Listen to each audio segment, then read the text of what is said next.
بیماریانې پرې راشي ځکه چې خاوره بدله شي اوبه بدله شي آب و هوا بدله شي والله اعلم علماء دا خبرې ذکر کړي دي حدیث کې ګوره دا فایده وی لیشفى سقیمنا باذن ربنا چې زمونږ دی بیمار ته شفا میلاو شي په اجازت ته چا په اجازت ته الله ګوره په اجازت ته الله که دا کار پیغمبر صلی الله علیه وسلم هم کوي که نه خو چې الله پکې شفا نه اچولي نو شفا پې نه میلاویږي بیماری راوستونکې شفا ورکوونکې دا یو الله دی دا حدیث متفق علیه حدیث دی په صحیح بخاری صحیح مسلم کې دی دا غینه بعد هم د عائشة رضی الله عنها روایت قالت اغوی كان النبي صلى الله عليه وسلم إذا اشتكى نفث على نفسه بالمعوذات ومسح عنه بيده پیغمبر صلی الله علیه وسلم چې به کله بیمار شو نو دیز کی ګوره کوي مسئلې ته اشاره دی پیغمبر صلی الله علیه وسلم به کله بیمار شو چې پیغمبر صلی الله علیه وسلم بشر دی نور نه دی دې ته اشاره ده بشر دی قل انما انا بشر مثلكم وای پیغمبر دی خلکو ته چې ستاسو په شان انسان یم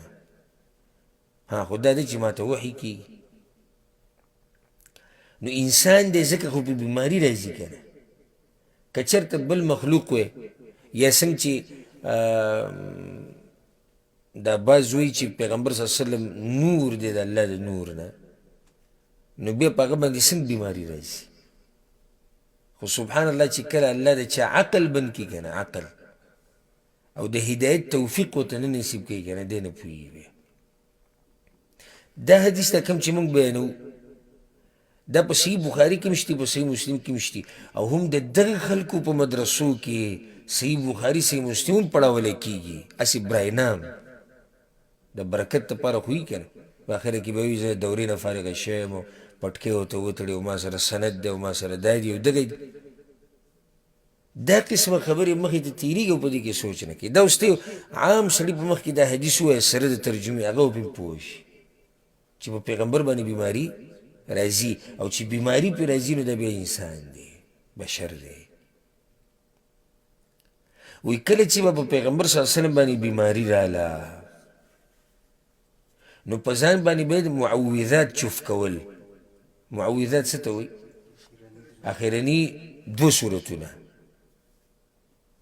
دیز کې مراد اخرني دوه دي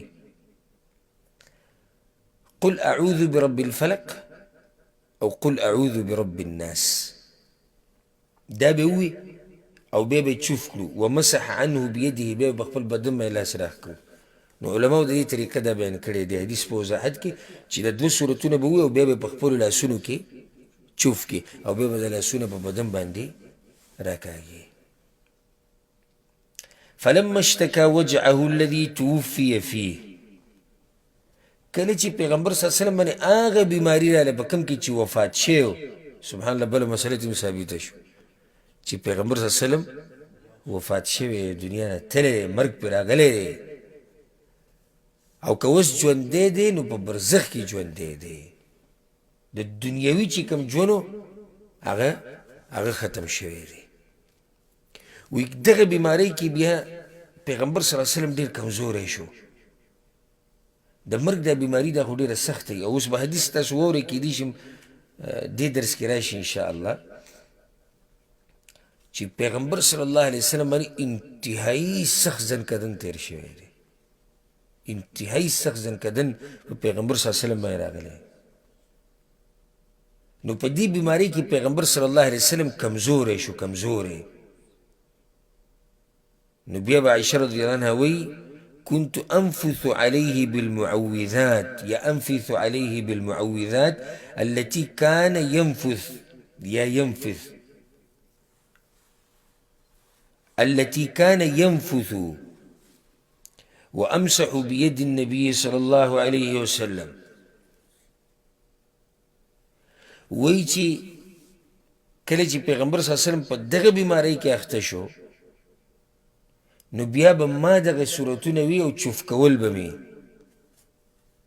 او د پیغمبر په بدن باندې مې د پیغمبر صلی الله علیه وسلم لاس راښکودو. ولې؟ یعنې د هغه په لاس کې برکت ډېر دی. یو حدیث کې اوس دا وضاحت راځي چې ما به خپل لاس د هغه په بدن نه راښکو، د پیغمبر صلی الله علیه وسلم لاس به مې د هغه په بدن باندې راښکودو. ولې؟ ځکه چې د پیغمبر صلی الله علیه وسلم په لاس کې برکت، هغه برکت و برکت نه ډک انسان. متفق علیه دا حدیث صحیح بخاری صحیح مسلم کی دی. نو دی حدیث نه دا فایده راووته چې کله ته بیمار شي یا ستا یو مسلمان رور بیمار شي یا کور کې څوک بیمار شي، په بچو کې ښځه مور پلار، دا دې بعضو مولیانو ګوره دا مسله ګرانه کړې ده او دې لپاره ګرانه کړې ځکه چې هغوی پکې خپل تجارت چلوي. که چېرته دا ووایي چې ای عوامو تاسو هم په ځان باندې دم اچولی شئ او دم دا دی او دا دی او دا دی، نو بیا خو تاسو د هغوی خواله نه ځئ.